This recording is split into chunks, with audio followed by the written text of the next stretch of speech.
Hi everyone, it's Raina. So this video is for those people who have their natal Jupiter in the sign of Scorpio. Jupiter is the planet of luck and expansion. So luck meaning drawing good fortune to the person. In the tarot, the Wheel of Fortune card is connected to the planet Jupiter. And expansion meaning growth, not being stagnant, wanting to explore more and more in different areas. And it's interesting because Abraham Hicks talks about the purpose of life being expansion. And so even though Jupiter is not an inner planet, it can have some importance in our life. Now, here's where it gets very interesting because I am using the astrocodex.com as a source for these different points I'm going to touch upon. But even though they themselves say that Jupiter is not, going to directly personally influence us, they go on to say things that seem to directly contradict that, talking about the mysterious, secretive quality of a person with Jupiter and Scorpio. So I'm going to, mention those things, but I want you to keep in mind that you may not resonate with that 100%. And I would say especially if you have your sun and even like Mercury, something like that, where you're communicating ideas to other people and sometimes maybe even the moon, because the moon is your emotional nature. So sometimes people are secretive emotionally and they don't want other people to know what they're feeling. But Mercury would be what they're thinking. Sun, moon, or Mercury in fire or air signs, you may be more of an open book. And this may be something else that is influencing you, not necessarily how you, what you reveal to others about your life, about your more private life. And there was something else I wanted to say. What was it? I forgot. But anyway, one of the first things that they talk about on the Astro Codex site about Jupiter and Scorpio, I was actually quite surprised about. They were talking about sex. And, sex is not something unusual to talk about with Scorpio, but with Jupiter and Scorpio, I didn't think that would be first and foremost what they would bring up. But they're talking about sex as it relates to, because they also talk about magic. So it would be magical sex. Meaning, there's a form of yoga called tantric yoga, which people are not just having sex for fun, and just mere pleasure, but the spiritual energy that is generated. That's how I would put it. So the merging with another person. And so, it's funny because that was kind of the cliche about even like the sun in Scorpio of being highly sexed and all this stuff. But the more that I got into it and the more feedback I got from people when I was doing different videos on Scorpio, the more I'm convinced that people with a prominent Scorpio, and I'm talking about an inner planet in Scorpio, really do have high respect for sex and don't take it lightly and are probably just as likely to be celibate than they are to be sexually active, because they want to make sure it's with the right person. And so because they are looking at it as a deeper act than just the physical one.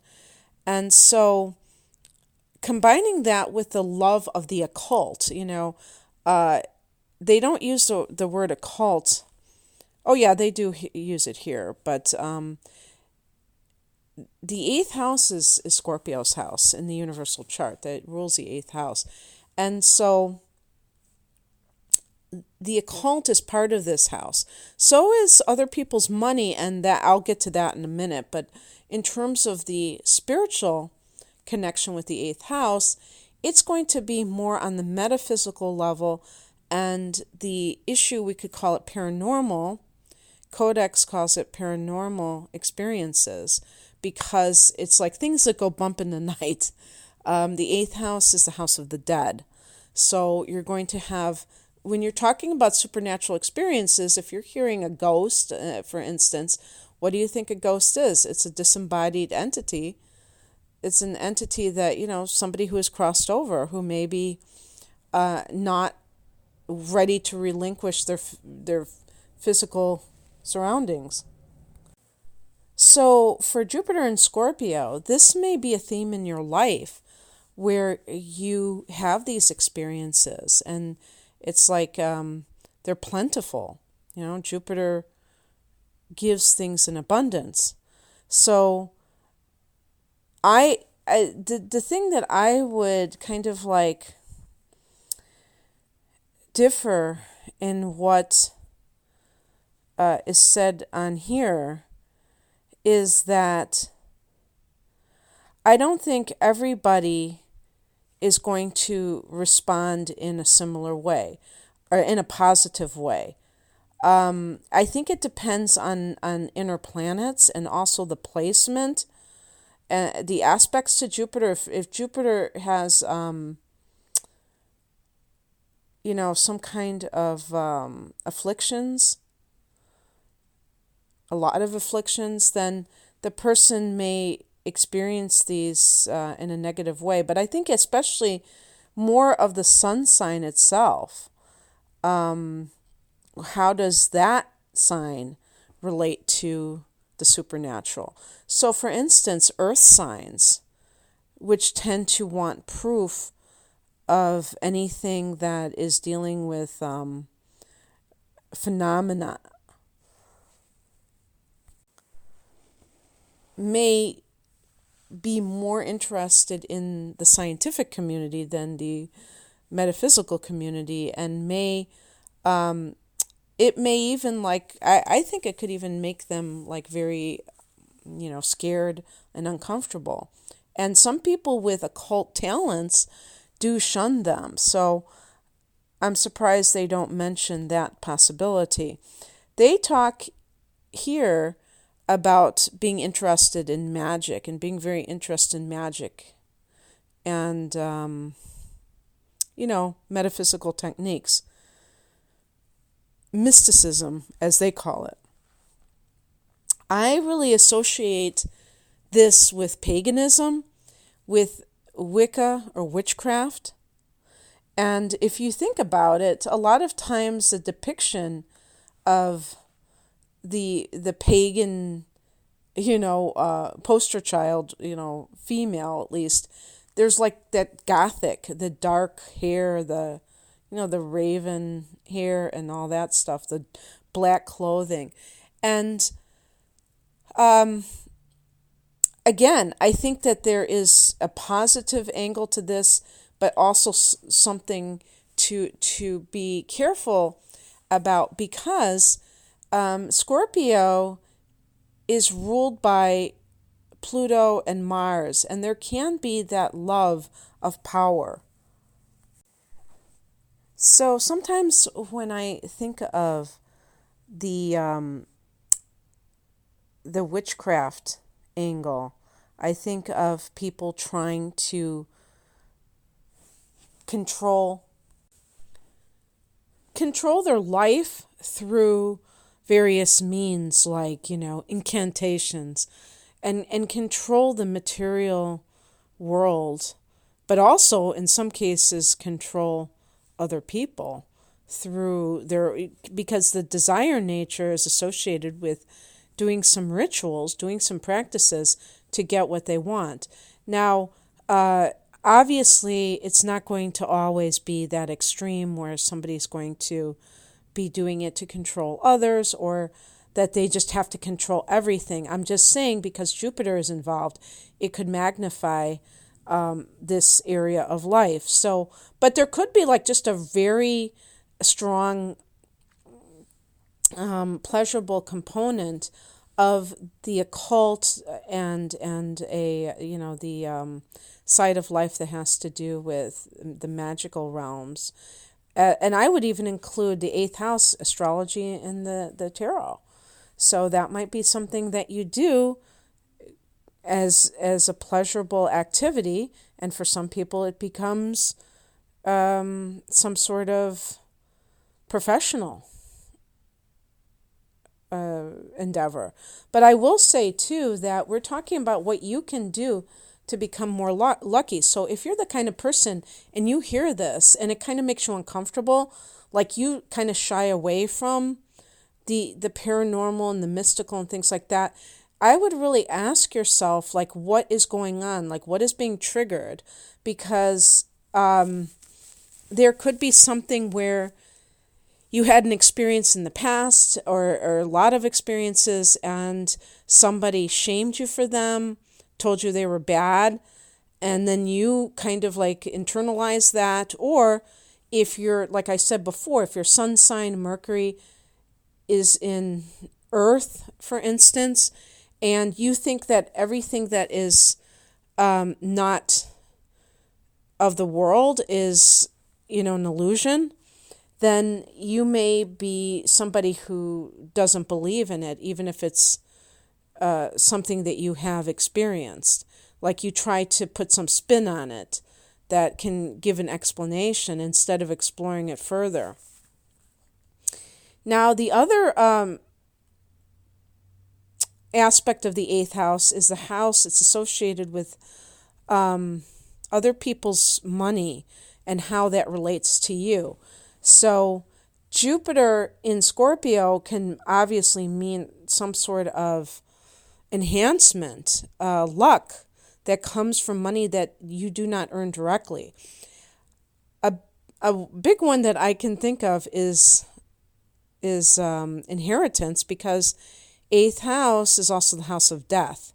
So this can be the area that is very near and dear to you in terms of like going back to the occult, the idea of what happens after we die and exploration of that.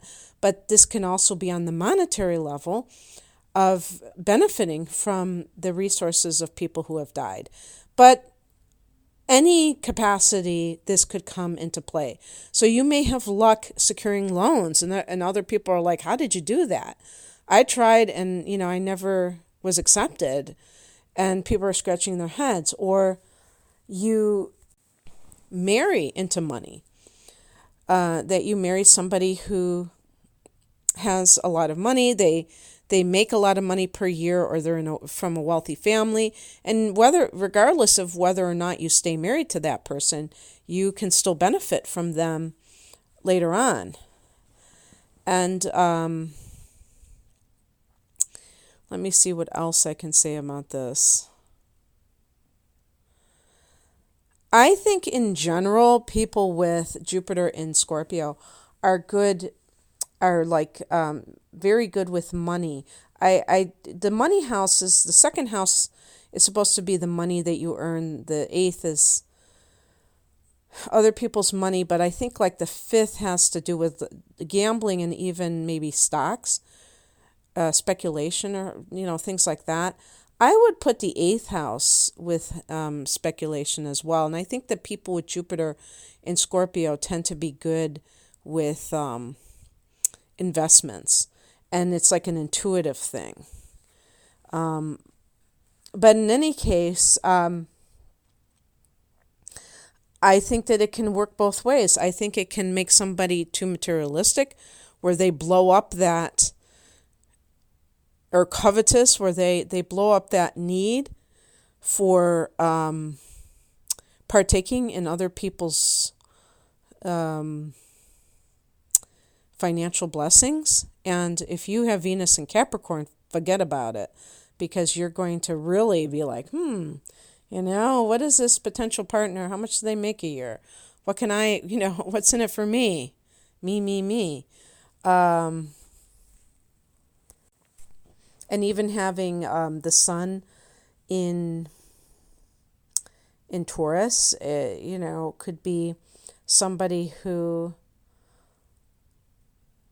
it doesn't necessarily have to do with their money management, but I could just see with Taurus that it might be, and it might be like you really are into this area. And the other things that are going on is research. Scorpio is all about looking beneath the surface. I would say, especially in an area that has to do, not just research, I don't think they mentioned this, but I would say with psychology and so anything associated with that. Again, occult topics, for instance, the tarot. You can combine these areas of like, how, does a person think who has these cards, or astrology too, and really be lucky with that. Be good at it and be lucky with it. And so in addition to research, I would say investigations. So anything in the criminal justice system that they mention here scientific careers, and I'm not sure, I think Louis Pasteur, or however you pronounce his name, I think he was a Scorpio, or Marie Curie. I think she might have been a Scorpio. I don't know why I retained that information, but the whole idea of Scorpio is not taking things at face value. So any fact you will dig. And so, but I think of this more, of course, being a researcher, and if you have a sun and a planet that is kind of predisposed to being into science, especially the earth signs that are, very connected to matter, and even I would say the air signs that are very analytical, that might be your cup of tea, having Jupiter in Scorpio. But somebody who is a sun or moon or Mercury in Scorpio may enjoy criminal justice, being a detective. I'm talking about, doing this for a living, or an investigative reporter, if you have the sun in Gemini or Virgo, and you just want to get to the truth of a situation, and you don't believe that the powers that be are telling you everything. So anything along those lines. Now, one of the things that they talk about too is fertility. Again, looking at where Jupiter is in the chart.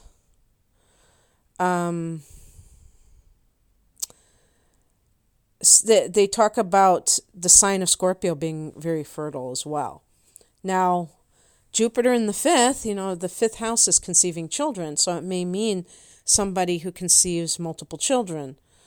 And, actually, trending or tending towards a litter rather than just one or two, probably. I'm sorry that I put it that way. Sometimes thoughts come into my head that are very naughty or, not very nice, and I say them anyway. So that's one thing. So you can have, like, if you have Scorpio in your fifth house, that can be good enough, so just about that. And so you may have Jupiter in a different house, but have Scorpio in your fifth house to some degree. Now, they talk about things that relate to the negative traits as well. Now, I try to keep this positive and just say how you can manifest luck in your life, but we should talk about it from the other side of things, because Scorpio is infamous for bad behavior. I'm just going to lay it out there. And This has a lot to, this has a lot of validity as far as I'm concerned. Not saying that all Sun Scorpio people are toxic people, simply that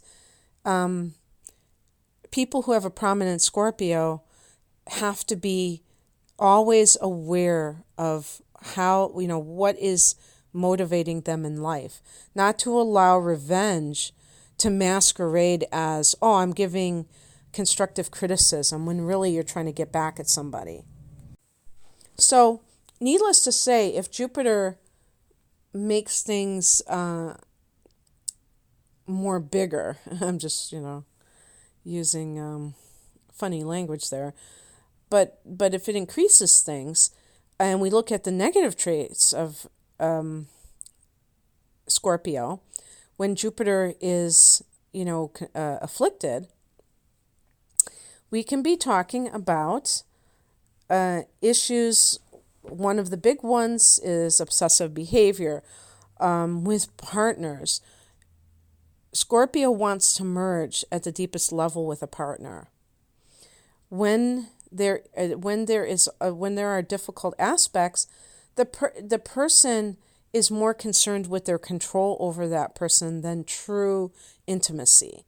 And that's something that people don't fully grasp when they start to get involved with somebody who is very controlling and obsessive, is that it is not a sign of affection. It is a sign of their insecurity and their need to control. But they're trying to get secure by having control over somebody else. I mean, that's how they're attempting to do it. And so the other things too, we talk about this, the toxic Scorpio behaviors are, being jealous, being vengeful, being paranoid, being manipulative. I mean, these are all included in on Codex. They're mentioning those. But this is, indicative of any position. The inner planets can demonstrate this very easily, very readily, if the person isn't careful. They say that Scorpio can soar like an eagle or fall very low, depending on the individual. So the other thing too is overemphasizing sex. So, being obsessive about that. But when the person is balanced, and so they don't have a lot of those negative traits showing up, this can be very powerful because it can indicate, wealth, money, and attracting it in some fashion, and the things associated with very intense relationships that maybe, Scorpio, the house of Scorpio is about transformation. So this can be very good, and you can even parlay that into a career where you help people. That's what psychology really is, if you think about it. A psychologist is helping people to transform their lives through changing their thoughts and their behaviors. And so this could be also happening with you. Okay, well, that's what I have for you. I hope that you resonated with this. If you would like a natal chart interpretation or any other type of offering that I have, the link to my website is below.